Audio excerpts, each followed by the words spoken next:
بسم الله الرحمن الرحيم.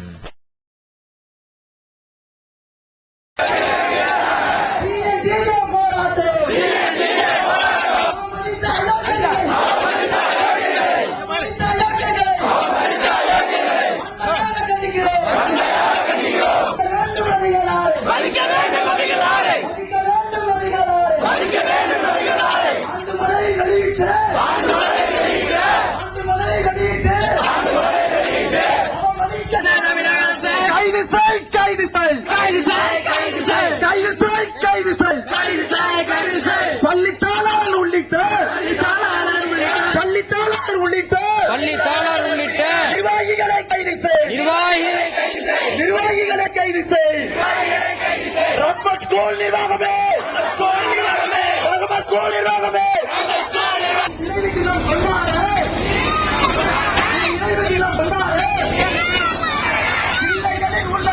பிள்ளைகளின்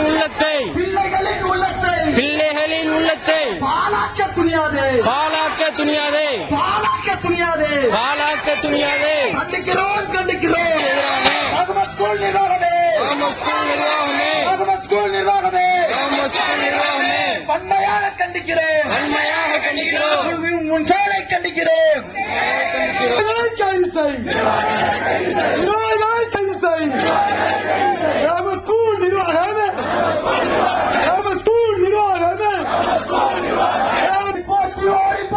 ஓடி போச்சு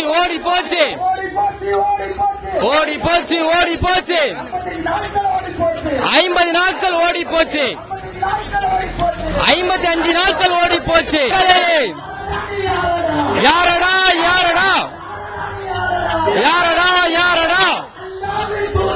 அல்லாஹ்வின் தூதரே, அவமதிக்க நீ யாரடா? முஸ்லிம்கள் ஸ்கூல் என்று தயங்க மாட்டோம். மனித குலம் மார்க்கம். அல்லாஹ்வின் அவமதித்த ஐயாக்கிறனை தூக்கில் போடு. அரசே, தமிழக அரசே,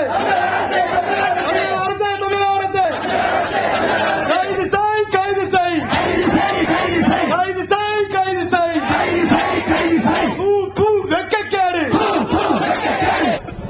ஆண்டு விழா மலரிலே அவர்கள் செய்த தவறு என்ன?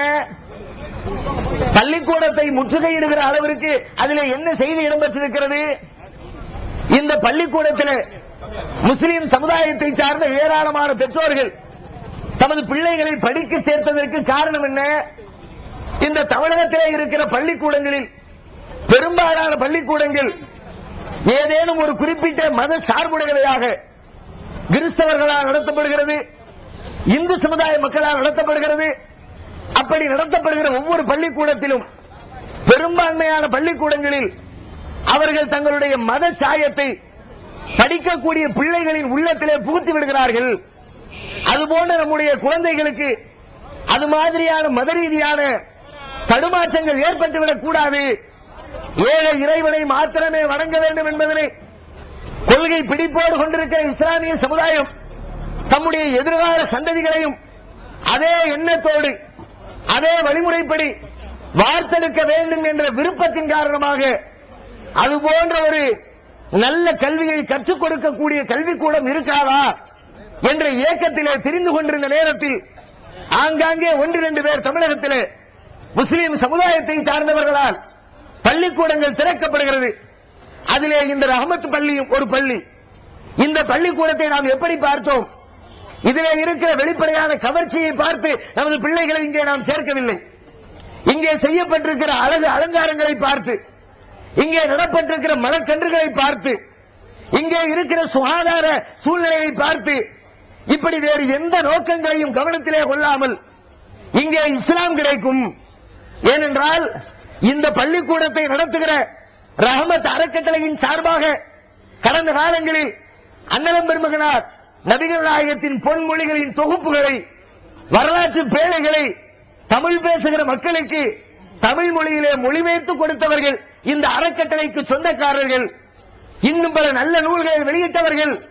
அப்படிப்பட்டவர்களால் நடத்தப்படுகிற ஒரு பள்ளிக்கூடம் கண்டிப்பாக இஸ்லாமிய சமுதாயத்தின் சிந்தனைகளோடு இஸ்லாமிய நெறிமுறைகளுக்கு ஏற்ப முஸ்லிம் குழந்தைகளுடைய உள்ளத்திலே வேறு எந்த விதமான நச்சுக்கருத்தைகளையும் விதைத்து விடாமல் நல்ல முறையிலே கல்வியை வழங்குவார்கள் என்ற நல்லெண்ணத்தோடு தானே இங்கே நாங்கள் சேர்த்தோம். வேறு ஏதேனும் காரணம் சொல்ல முடியுமா? வேறு ஏதேனும் இதற்கு நியாயம் கற்பிக்க முடியுமா? இப்படி தமது எதிர்கால சந்ததியை இறை நோக்கத்தோடு உருவாக்க வேண்டும் என்ற எண்ணத்திலே இருந்த பெற்றோர்களுக்கு ரஹ்மத் பள்ளிக்கூடம் செய்த காரியம் கைகார் என்ன தெரியுமா? முஸ்லிம் பெற்றோர்களுடைய அந்த நம்பிக்கையிலே ஆண்டு விழா மழையின் மூலமாக மண்ணை எள்ளி போட்டிருக்கிறார்கள். எந்த அளவிற்கு கொடூரமான செய்திகள் தெரியுமா? இஸ்லாமிய மார்க்கத்தில் அன்னலம் பெருமகனார் நபிகள் நாயகம் ஸல்லல்லாஹு அலைஹி வஸல்லம் அவர்களுடைய நிலைமை என்ன?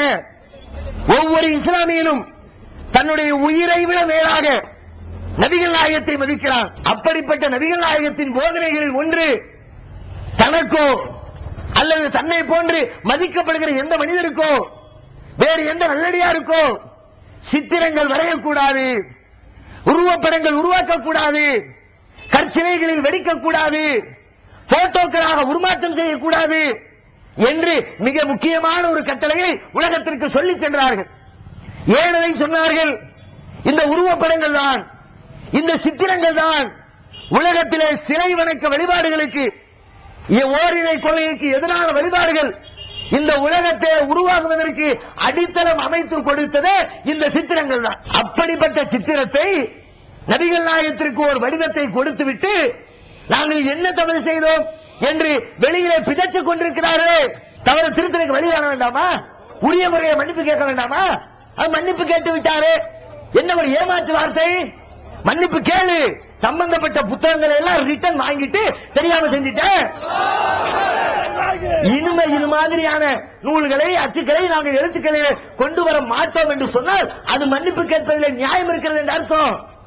அப்படி மன்னிப்பு கேட்காம மொட்டை தாத்தான் குட்டையில விழுந்தான்ற கதையில இவர் எதுக்கு மன்னிப்பு கேட்கிறாரு தெரியாத விதத்துல மன்னிப்பு லெட்டர் ஒன்று எழுதி கொடுத்து நியாயப்படுத்துகிறார். அப்ப அவர் மன்னிப்பு கேட்கல, அவர் திருந்தல, இன்னும் சொல்றாரு. அவருடைய எழுத்துக்கள் வெப்சைட்ல வந்திருக்கிறது. அதை நியாயப்படுத்தி எப்படி? அந்த புத்தகத்துல ஒரு 176 பக்கத்துல இடது ஓரத்துல ஒரு சின்ன சைஸ்ல சின்ன போட்டோ வந்துருச்சு. அதுக்கு போட்டு இந்த தௌஹீத் ஜமாத்துக்காரங்க கையோ பையோ குதிக்கிறாங்க. உனக்கு மாலக்கண்ணா மூலக்கண்ணா? புத்தகத்தை திறந்து பாரு.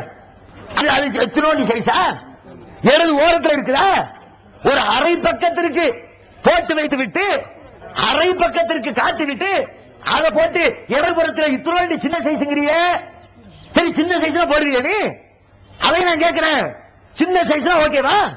அது செய்யலாமா? நீ தப்பா திருத்துறதுக்கு புக்கை ரிட்டர்ன் வாங்கினா மக்கள் எல்லாம் தப்பா நினைப்பாங்க. இந்துக்களுக்கு எல்லாம் கொடுத்துட்டோமே, எல்லாத்தையும் எப்படி ரிட்டர்ன் வாங்குறது? ஏன்னா நபிகள் நாயகத்தின் பொன்மொழிகளை மொழிபெயர்த்து கொடுத்த உங்களுக்கு நபிகள் நாயகத்தின் வழிகாட்டுதலில் இருந்த இந்த அற்பமான வழிகாட்டுதல் கூடவா தெரியவில்லை? என்ன வழிகாட்டுதல்? எந்த மதத்தவனும் தன்னை தவறாக நினைப்பானே, யாரும் தன்னை குற்றப்படுத்துவானே என்பதற்காக தான் செய்த தவறுகளை என்றைக்குமே நபிகள் நாயகம் நியாயப்படுத்தியது கிடையாது.